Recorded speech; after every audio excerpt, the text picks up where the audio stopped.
I hear people saying the market is going to crash. Oh, the market, this is not 2008. Our market is more than 50% of cash buyers. Therefore, a lot of people has a lot of equity and interest put in those properties. There is no market crash. Eight will never happen again. This is the time that you have to negotiate, to get concession, to get under contract without having to compete with one other 100. All right, guys. Welcome back to Chat with Kattt. I am your host, Kathleen Kattt Barreau. And today I'm super honored to sit down with one of South Florida's powerhouse realtors. I've known her, I don't know, since 2008 or so, or 2009, when Yes. when I was actually doing real estate full time. Her name is Lorena Silvia Icaza. Sylvia, I call her Sylvia, but she likes people to call her Lorena. Lorena brings over 15 years of hands-on experience in the Miami and Broward property markets. She specializes in residential, new construction, luxury properties. She's fluent in both English and Spanish. She's built a standout reputation for delivering strategic, smooth transactions, guiding clients through one of the most dynamic markets in the country. We call it Miami, but she calls it the Republic of Miami. So if you ever hear me say that, she's the one that came up with that term.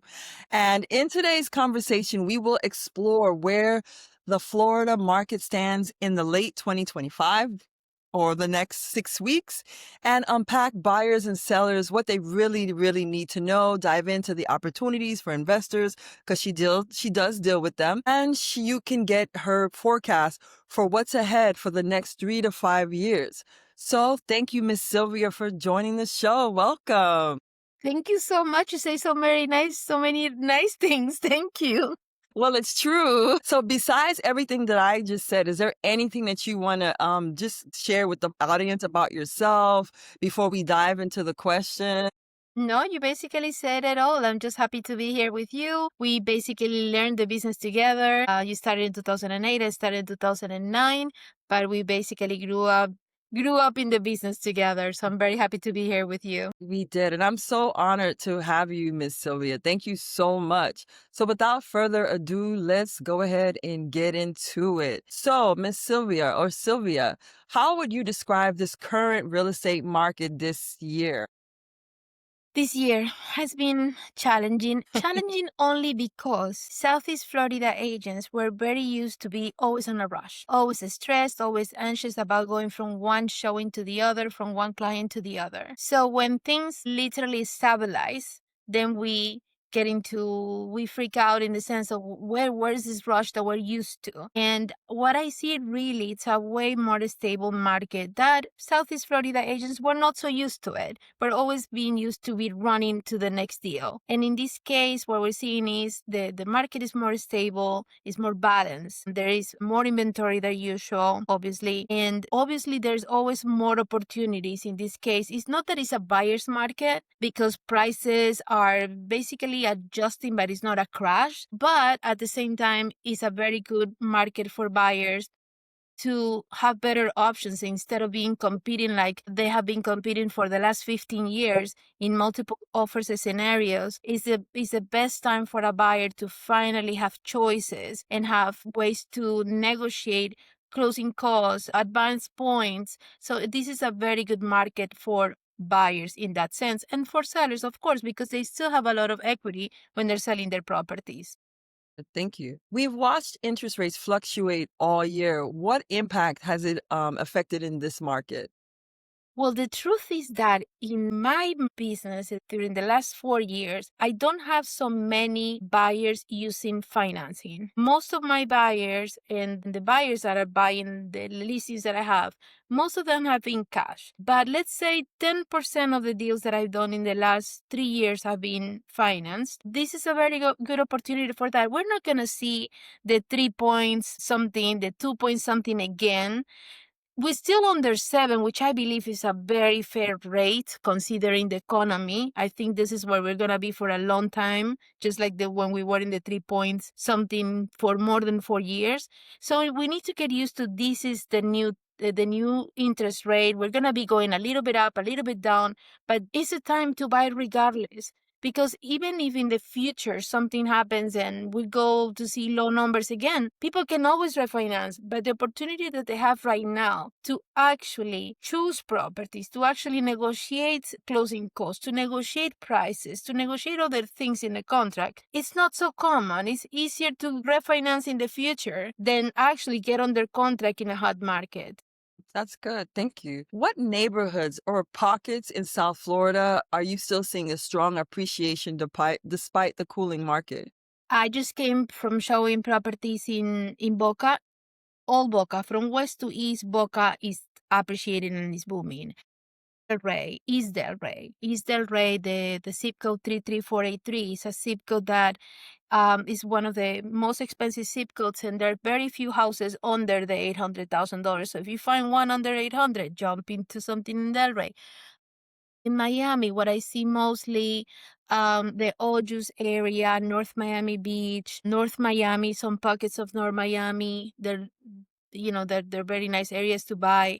In Broward County, some parts of Fort Lauderdale that are coming neighborhoods. Pompano Beach. I think Pompano has a very good future. It's seen already on the east side of Pompano. The new pump district that is coming in Pompano Beach is going to be really, really nice. Many areas that you still can come, buy for a good price, and see the appreciation in the next few years. Good deal. So do you mostly see in those pockets condos, single families, townhomes, multifamilies? Like, what are you Well, seeing? Southeast Florida, especially Broward to Miami, this is condo land. So if there are some pockets in Pompano, in North Miami, in the Ojus area, close to Aventura, Delray, Boca, there are a good, significant amount of single family homes, but mostly we're talking about also the condo inventory.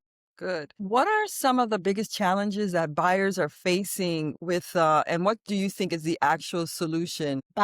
Challenges that buyers are facing. Well, mostly, obviously, is qualifying for the loan. There are many guidelines nowadays. In regards to condos, it's not only the buyer qualifying, but it's also the building qualifying. So I think that each one of these challenges are possible to resolve working with a very good lender like you, an experienced realtor, somebody that can guide them through overcoming these challenges in the market. Good deal. Do you see like buyers relocating from other states or countries? And what are the top reasons that they're doing so? Many. A lot of my transactions are buyers from South America, especially Colombia, Argentina, Ecuador, obviously because of the economics, the politics. Talking about within the United States, I have buyers from New York, from New Jersey, from Michigan, from Massachusetts, a lot of buyers coming from those states and California. And I see the traffic in my listings when I see where the people are clicking from. And definitely is New York, New Jersey, Michigan, Massachusetts, and California. And obviously, for all the reasons, we don't have the state tax. We have the best weather whole year. I mean, I just came back from California and I went to Boston this year too, and they are beautiful places. But honestly, every time that I come to Southeast Florida, I go like, this is an amazing place to live and to come on vacation. Is really a great place. It is beautiful. It is beautiful. It is. Do you feel that affordability will improve over the next year, or do you think buyers should just adjust their expectations? Well, for locals, we're talking about Floridians that make Floridian money. It's a little that is the most challenging market in the sense. I think that the best option for them is definitely to look for condos in buildings that are healthy with maintenance fees that are average between 60 to 90 cents per square feet maintenance fee. That is being realistic and at the same time looking to have their own home, because if they compare to whatever they're paying in rent right now, they're better off buying an affordable condo and having their own place that they're working with the money, with the bank money, accruing equity throughout the years, and it is their home. So I don't think, especially in the single family market, that you're gonna see. I mean, the average price is $600,000 and above. Meanwhile, in the condo market, you can still find good, healthy condos at an average of 200, 200, 250, even 100 and something for one bedrooms. Sure. So that is what really Floridians, us Floridians, with this an average salary in Florida, we can afford. Okay. So let's switch it now to sellers. What strategies are helping sellers stand out in this market that's no longer hyperinflated? Well, a lot of the sellers are now being more realistic about helping buyers also achieve homeownership. And one of them is buying additional points for buying interest rate points. So the buyer can have a lower interest rate, helping with closing costs. Some of them are offering the maximum of Fannie Mae that I think is even 6%. So some of them are offering a service warranty, things that will, or even a year paid of maintenance fee if the properties are in a condo community, things that will really help the buyer feel better about their purchase, and at the same things are things that add value to their purchase. Good. That's good. I don't know if you saw my face when you said that sellers are actually offering to pay a year's worth of maintenance. I have not heard Yes, that. So that's yes, amazing. Wow, yes. that's good. Oh, so are sellers more realistic with pricing in this market, or do you still see some sort of resistance? We still see some sort of resistance. And what I see with them is, like I said, look, this is the actual value that I see, the market value based on the comparables. Mm-hmm. They still want to come a little higher and test the market. And I always tell them, okay, 15 days. And if 15 days, your price didn't bring any traffic, then you're listening to my advice of the price that I'm telling you that is based on the numbers in the market, the actual figures. And so we can adjust the numbers so you can get the actual traffic based on the real value of the property. But they wanna sometimes most of them, if they have time, they wanna try. If they don't have time, they will be more aggressive pricing. I like that. I like that. Okay, so let's talk about inventory. Now, inventory, I guess, has been tight statewide, but are you seeing some sort of relief, or will low inventory continue in 2024? Or is it there's an influx and abundance since they're saying this is quote unquote a buyer's market? The single family inventory will be very stable. And most of the areas, depending on how good the school are, how nice the neighborhood is, they actually only last few days on the market. I see now with a buyer that we're looking for single family homes in Boca, and they literally get under contract in a couple of days. The condo market, I think, will definitely keep increasing, not in a huge influx, but yes, will keep increasing because we have a lot of retirees and maintenance fees are going up, and they feel, well, you know what, I don't need to live anymore in on the intracoastal or in front of the ocean. I'm ready to downsize or move to smaller condo. So we're gonna see still more inventory of condos coming in the market. Also, maintenance fees are higher. Not everybody can afford that. So I see myself, for example, people that have sold their condos because of the maintenance fee or the expenses and moving to another condo with lower maintenance fees in a different part of town. Still here, is still in the area because they don't want to leave the weather, the nice city, and accessible to everything that they are used to, but smaller, more affordable. Good. Where do you see new constructions mostly making a big impact in the affordable, luxury, or 55 plus sectors? Definitely the luxury because of the cost of the land. There is no affordability in new construction. Let's be honest, because whoever says that otherwise is not being truthful. The price of the land is so high that obviously where there is no more land. I mean, one side we have the ocean and the other side we have the Everglades. There's no other way to go. So the price of the land is so high that, and the cost of construction and the whole thing about coming up with a building, obviously the prices have to be way higher, and it's no affordability on that. And the most of the new construction that they're building is towards that market, towards the luxury market or the rental market. Maybe in the future, those rental towers will turn into a condo conversion like we saw in 2005. Maybe a couple of them are doing it, like the one in Young Circle in Hollywood. A couple of them will do condo conversion throughout the years, but mostly it's the luxury market. And then the 55 market too, the adult communities. We saw it in Parkland, building luxury homes for the adult community. Now we're seeing a lot of more of condo, assisted living condos towards that market. And that is the new construction. Is only those two markets. She said, forget about affordability. It's the land is expensive. So tell me, are short-term rentals stabilizing or is regulation pushing investors towards long-term rentals instead?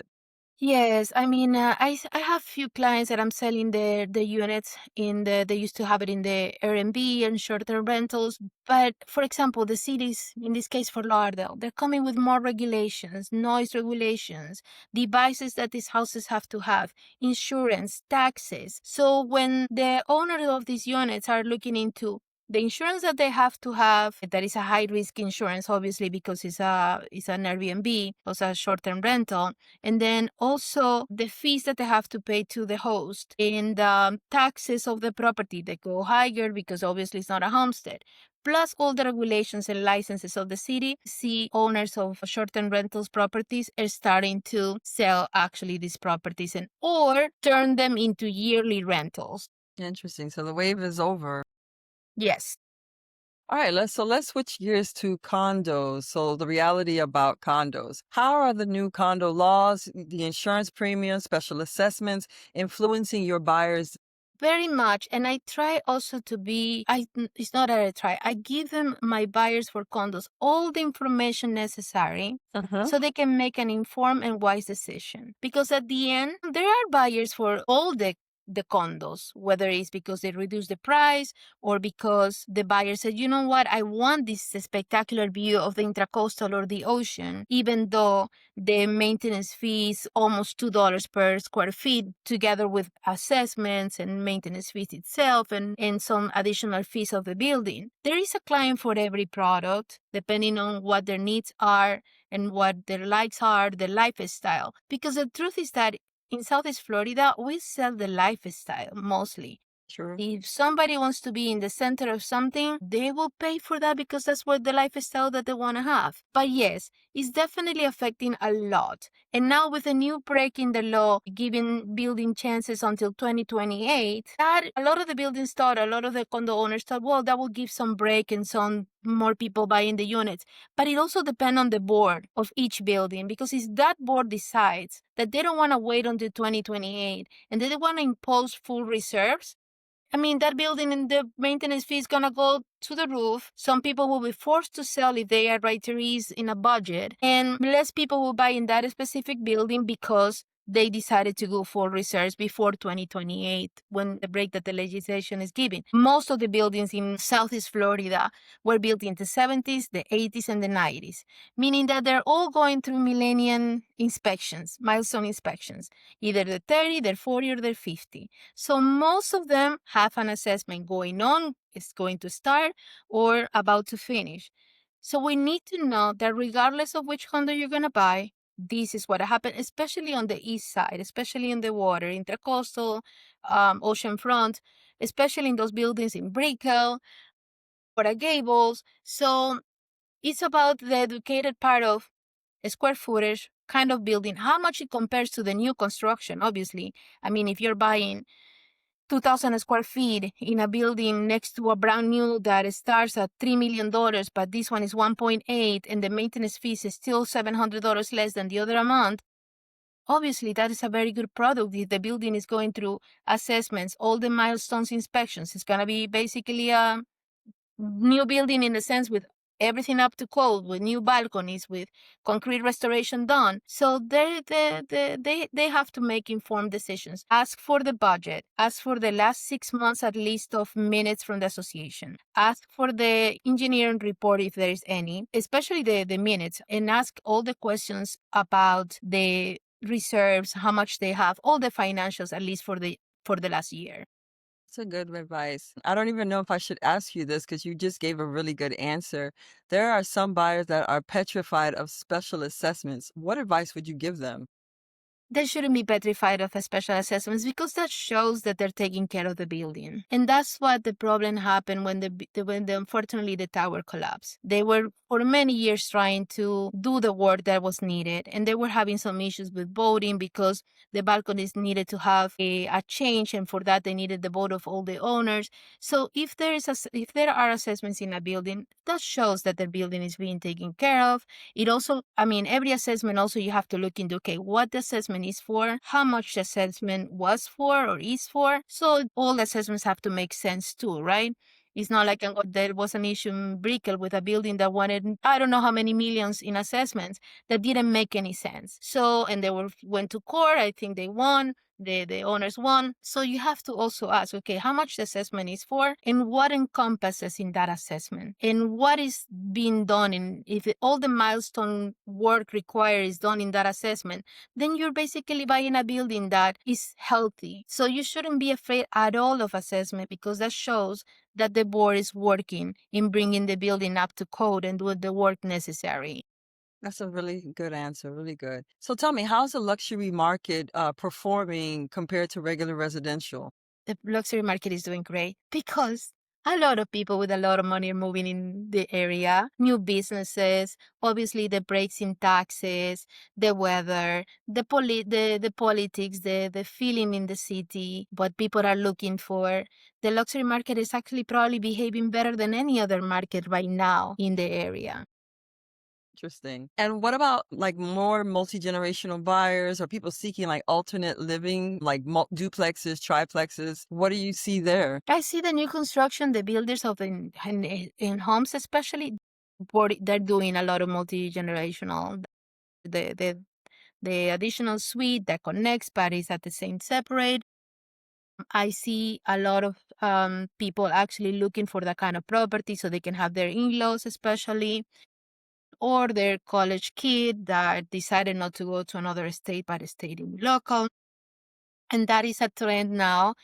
And also, even in the luxury market, the condos are way larger than before, so they can accommodate more members of the family. That's good. So where do you think technology and AI will push the real estate industry in the next 3 to 5 years? I don't see that far away, but right now it's Okay. helping a lot. It's helping me a lot. I mean, it's like my additional admin.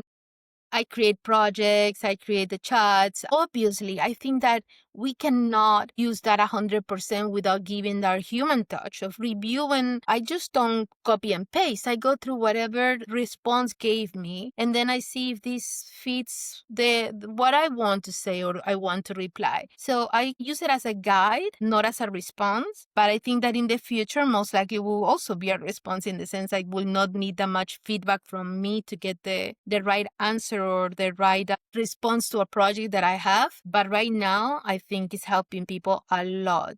And I see, like, I recommend it to my clients, and people are using it to translate. I work with buyers from Brazil. I work from people from Russia. So it's helping me to translate, sending the right message. And I think it's been extremely helpful, especially in our industry. I love that. Do you think realtors need to evolve their strategies to stay relevant as AI tools are expanding? Definitely. I mean, I'm 56 years old. I started in 2004. And if I am doing that at 56 years old, I cannot imagine what a realtor that is 22 will do with these tools. I think that is very useful to create even um, a business journal, a business plan even to have your own real estate coach instead of going and pay for a program. We can develop all those kind of things for somebody getting in the industry. Even me with 20 years in the industry, I will do something like that. I will say, hey, Chad, tell me how will I create more listings or bring more buyers or help better renters. So I think that is a very good guidance for new agents getting into the business and for people that are in the business already. I like that. Let's talk about your predictions coming up for 2006 and beyond. If you had to make one bold prediction, Miss Sylvia, for the Floridian market in 2026, what would it be? Well, I think that 2026 will still be a very stable year in the sense of buyers having options without having to compete within a multiple offer scenario, at least not in the condo market, probably yes in the single family market, because let's be honest, Broward, Miami-Dade County, Palm Beach, the single family inventory is very limited, even more in Broward and Miami-Dade County. So that market will behave different than the condo market. I think the condo market will be very stable, choices to where properties where to choose from. Rates wise, I think we'll see the trend of the six and right there in mids and working with that. And it's time to don't wait to achieve homeownership. I always believe in homeownership. I started buying my little condo. From my little condo, went to my other little condo, and then to the condo that I live now. And I think that there's always a way to create equity for your future, for your retirement, having your own place and paying for your own place. Because eventually that is like a piggy bank. You're putting money towards something that will be yours. Even if it's 30 years, it will be yours. So eventually it will be yours. And if you can add a little bit of money every month or every other month, it will be yours sooner. What is, do you think in 2027 the prices are going to correct itself, stabilize, or do you think it'll climb again in 2007? Honestly, it's a little bit difficult to predict 2027 in the sense of what? Just like we spoke before, this is the Republic of Miami. And this goes with whatever happens around the world, whatever happens in Europe, whatever happens in South America, and even within the East Coast and West Coast of the United States. So talking that far away, I think is a little too much for our market. Maybe for the rest of the United States. But for our market, you know how it is. Depending how's the politics in Colombia, how's the politics in Venezuela, in Brazil, in Argentina, it does definitely affect our market all the time. We see that. What's one opportunity buyers should take advantage of now before the next wave of changes? Definitely trying to get under contract, especially with what we spoke before about buyers giving concessions, sellers giving concessions. This is the time to get under contract. You can always refinance in the future if the interest rates go down, which I doubt it. That would go that much of a difference to be worth it to refinance. Okay. And so it's definitely that there's always room to negotiate now. That's something that you can do. I was working with a buyer in the heat of the market. We submitted so many offers that people were offering 50, even $100,000 above the asking price. So this is the time that you actually have room to negotiate prices. Good. Even in the single family market, you can still negotiate prices. You can negotiate closing costs. You can negotiate concessions. So this is my advice. Don't wait. That I hear people saying the market is going to crash. No, this is not 2008.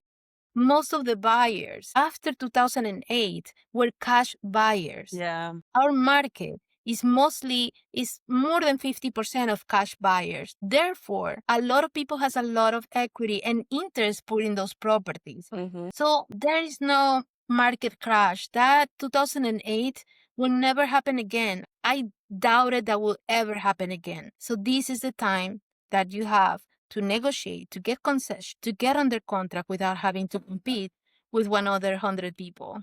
Toby, what's up, Toby? He's agreeing with me. He's agreeing with her. Okay, so I have just a couple of more questions. As a seasoned realtor, what is one myth you would like to, what is one myth about 2025 housing market that you would like to clear up today? That one, that the market is going to crash. The market is not going to crash. Good. Don't wait for that. Achieve home ownership, save money. Even now, even nowadays, you can always, with 3.5% down for an FHA loan, as you know, you can always get closing costs taken care of by the seller. So it's easier to achieve home ownership right now. Easier in the sense of the concessions that you can get. So don't wait any longer. If you're ready, jump on it because this is the time. Good deal. And my final question is, what's one thing you wish every buyer understood before stepping into the market? Well, they need to get ready, definitely. And the first thing is not looking for a realtor. We're the ones that will draft you to get your home. The first step is to look for a good lender so the lender can prepare you to be ready to buy the property or pre-qualify you, because a lot of the people, they think, oh, I have a very good score, oh, I make good money. Yes, but you don't know how much you want to qualify for. You don't know if there are things in your credit that still need to be taken care of that the lender can guide you. And even if you qualify and you know that you're going to qualify for certain amount of money, the question is, do you really want, I mean, if I qualify for $1 million, do I really want $1 million home? Maybe not, because maybe instead of to know how much do I qualify for, I want to know how much the property that I need to buy is the cost of the property that I need to buy based on what I want to pay. So for that, you first need to meet with a lender that will give you all those answers before you jump in a car with a realtor to look for properties that you might not be either qualified to buy, or that's not the kind of property, the price of property that you're looking based on the payments that you want to make. That's a good one. Thank you so much. I want to thank you so much, Sylvia, for joining Chat with Kat, the real estate edition. You gave some very, very insightful information. I know that my buyers and our sellers are going to appreciate everything that you shared with us. How can listeners, if they want to reach out to you, get in touch with you? Well, my website is silviacasagroup.com. My phone number is 786-4885. I'm always available, ready. I'm a 24/7 realtor. I work together with my son. He's also a real estate agent, so he's part of my team. And I work together with Kattt for the lending part, so you can always call Kattt. And Kattt, and after Kattt, you can call me. Exactly. But I'm always available for any questions. Regardless, you can always text me and give you feedback of what should you do when you want to step in the purchase field. I came to the US in 2005. I rented for a couple of years. I'm sorry, I came to the US in 1999 and I rented for a couple of years. But I always knew since then that regardless, I was going to buy. Like I said, I started with a condo that when I bought it, the maintenance fee was $1,000 because there were two assessments in the building. And even still, I sold that condo 5 months later because I found a bigger condo, and I still make $30,000 5 months in that property with a maintenance fee of $1,000. This was in 2014. So there's that shows that homeownership is very important, and if you can achieve it, that is above anything else that you want to buy in your life. Yeah, you heard it here. Thank you again, Miss Sylvia, for joining Chat with Kat. You guys can reach out to her to sylviaicasagroup.com. And then she also gave your number. What's your number again before we go? 786-488-4. All right. Thank you guys and have a good day. Ciao. Ciao.